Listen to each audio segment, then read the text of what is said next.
Hey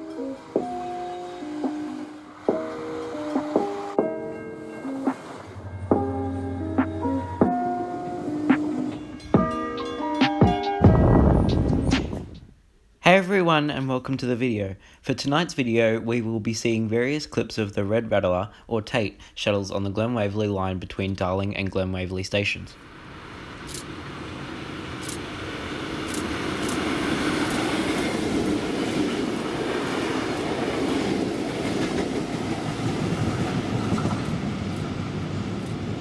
The Red Rattler, otherwise known as the Taits, were first built in 1909, entering service in 1910.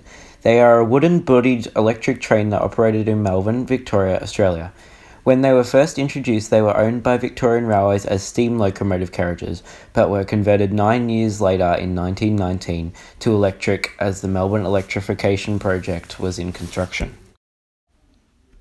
The Taits got their name from the Chairman of Commissioners of the Victorian Railways from 1903 to 1910, Sir Thomas James Tait. Born on the 24th of July 1864 in Melbourne, Quebec, he entered the service of the Grand Trunk Railway in 1880, and by 1903 he was the manager of transportation for the Canadian Pacific Railway Company. It was in March that year that he was appointed his Chairman of Commissioners role for the Victorian Railways. In his 7 years of work with VR, he turned an annual deficit into profit, improved and increased VR's rolling stock, and started the electrification of Melbourne's railways. He then returned to Canada in 1911. He died at the age of 76 in his summer home in St. Andrews, New Brunswick, Canada, on the 25th of July 1940. The second shot of the video is filmed at the Jordanville Station. This time, I was ready. Coming to him.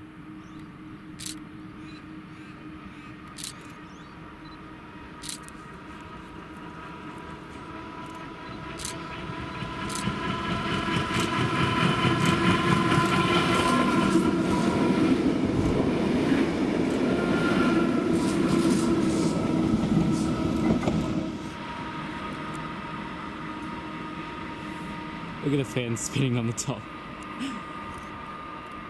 Inside the Red Rattlers, they were laid out like a partly open saloon, with bench seats across the carriage being divided by walls into a number of smaller areas. Each seating aisle was provided with its own exterior sliding door. Each compartment was filled with luggage racks, incandescent lighting, pressed tin ceiling patterns, and stained wood grain walls. The interiors were split into smoking and non-smoking areas until smoking on trains was abolished in late 1978. The carriages were designated as first or second class up until one-class suburban travel was introduced in 1958.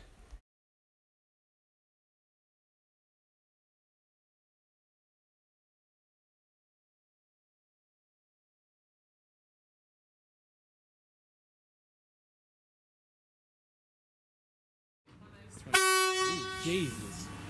Oh yeah, it is. Shit. Come on. Hurry up. Come on. Oh shit, it's the 6 carriage. Oh, well, that makes sense. 5M. Okay, guys, here we go. We're gonna see the Tait. Alright, and trailing is 6M.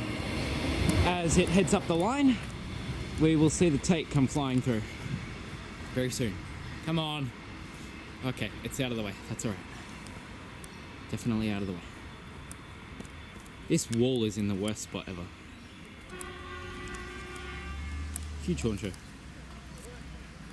That's what I'm going to be when I'm driving for this information. Hey, Bo. How are you? That's a face.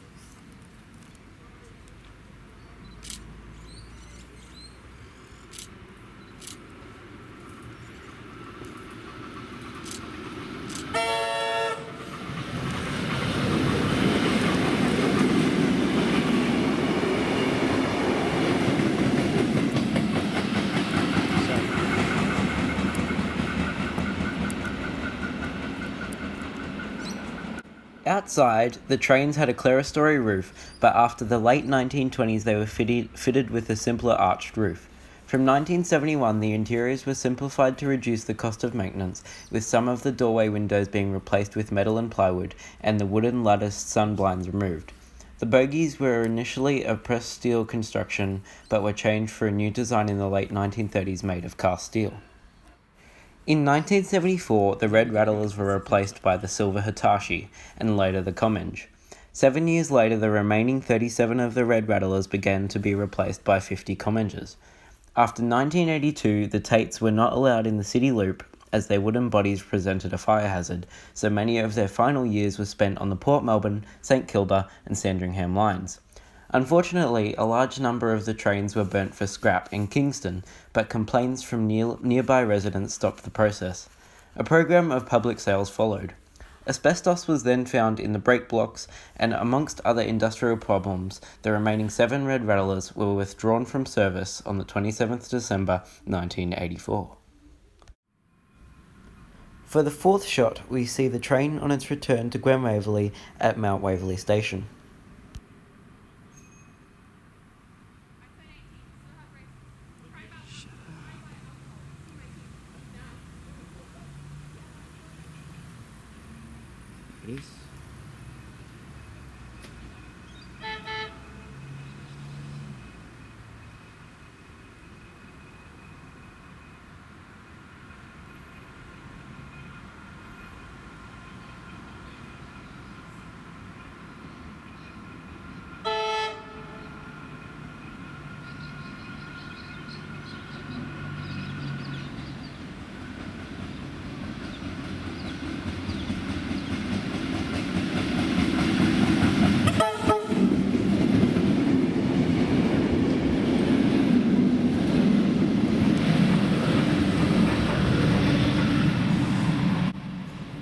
On Friday, 15th of February 1985, a great carriage auction was held at the Newport workshops with large numbers of the carriage bodies sold and the money made donated to the Australian Railway Historical Society's museum. The first carriage that was listed was sold at a price of 540 AUD, and they rose as the day went on to as high as 3,000 AUD. Pairs of bogies, if they were required, costed an additional $600, and cranes plus road haulage costed around $1,000 each. The fifth shot of the video is filmed at Glen Waverly. Here we see the train pulling out of the sidings it was sitting in for lunch break into platform 1, ready for its 4 remaining shuttles.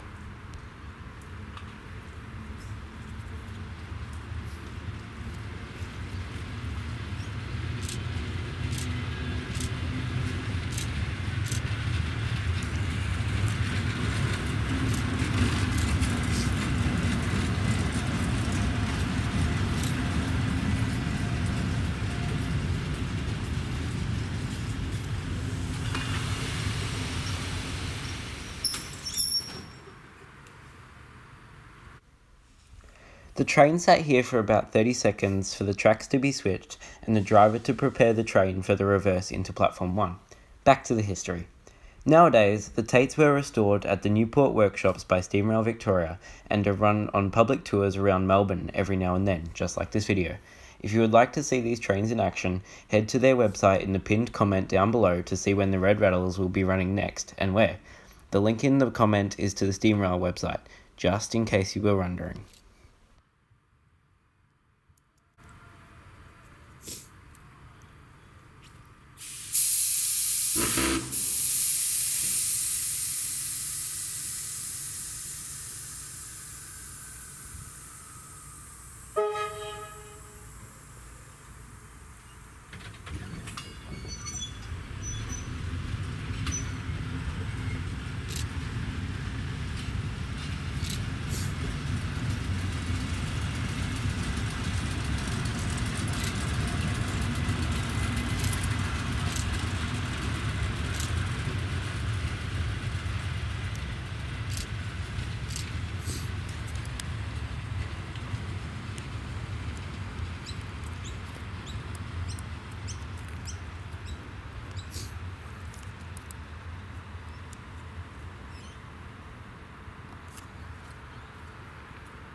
This quick 20-second clip is handheld filmed just of the train pulling into the station.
still 7, I think, from memory. But alterations, I think, was 6. Here we go, it's moving.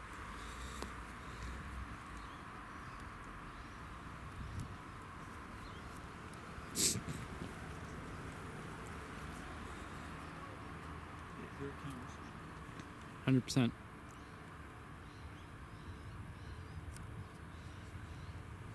There goes pedestrian crossing.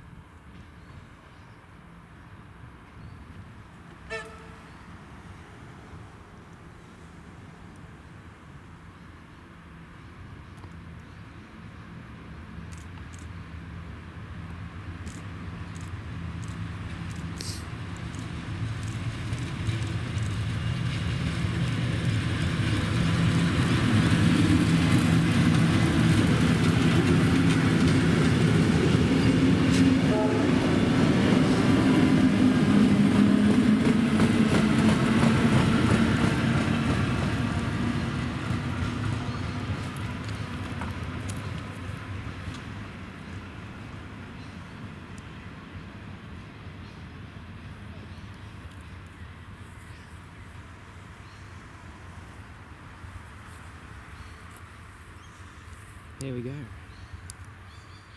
At Darling in 4 minutes. So he should be coming through in a minute. Yeah. Shit.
I got it. Come on. Here we go.